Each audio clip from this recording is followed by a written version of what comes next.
So, mate, you haven't been here at Old Trafford for a while. I can't blame you, but lucky charm, we got the win today. Is that what was important above anything else? Yeah, I mean, I came into this game and there was a lot of people rightfully so feeling that we weren't going to win. But at the end of the day, when you look at that Brentford team, they don't have a focal points ever since Ivan Toney left. Like today, I don't even know if they played with a number 9. And Mbuemo, yes, he's been in good form and he's a good little player. But at the end of the day, if he's got nobody to feed off, what is he meant to do? And like the defence didn't really have much to do today. Even in that first half when they took the lead, Brentford right at the edge of half time, I was still comfortable that Man United were going to come back into this game because, to be honest, in that first half we played quite well. Brentford didn't really do much and our defence was comfortable. And it's really just down to our attackers once again today. I mean, the attack, I know Garnacho scored, and I know Højlund scored, and I know Rashford got an assist, but still not confident on that attack, man. When you're going into more games now, coming up, I'm not confident with those three. Any of the attackers, because yes, they scored today, as I said, but the chances they missed, you're not going to get those sort of chances against a higher opposition. No, definitely not, mate, but we got ours, we took our chances. We were lucky to come up against Brentford, like you said. Tougher opposition is to come yet. Is that convincing you at all with Ten Hag that they had that fight in the second half? Do you feel like they are fighting for him with that performance in the second half? Let's forget about the first for now. Do you feel like there is something he can work on from this game?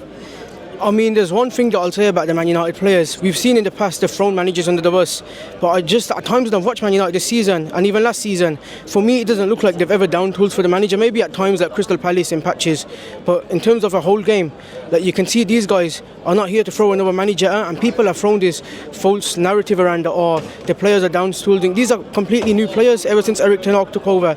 If you compare them to the players of Ole Gunnar Solskjaer, Louis van Gaal, David Moyes, Jose Mourinho, how many are there apart from your Rashfords and who else, like Luke Shaw, who's never even in the squad anymore? Like I don't buy into that the players are down tooling. I really don't. I think that at the end of the day it's just more to do with the quality. The players that we've signed, a lot of them ain't good enough, and the players that are playing aren't performing. They just can't do it. I mean, Højlund, people say what is it to do with it? I just don't think the guy's that good, Rasmus Højlund.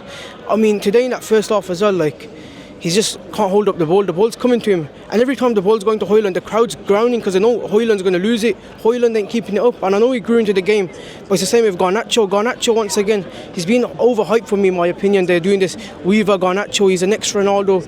To be honest, for me, if Garnacho wasn't a foreign player, if he was an English player coming through the academy, I don't think he'd get discussed. I know he got the goal today, but once again, wasteful. There's a couple of chances. Rashford, who actually performed well for once today.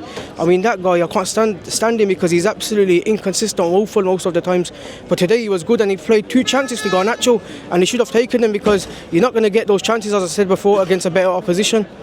That's it, mate. I can't disagree with anything you said there, but you're not having Garnacho or Højlund. You need more from them. Would you bring in Xerxes or Ahmad, or you try and mix it up now? Or do you feel like you can build on the momentum of today, all 3 forwards being involved in goals? Would you keep the same team for the Fenerbahce game now?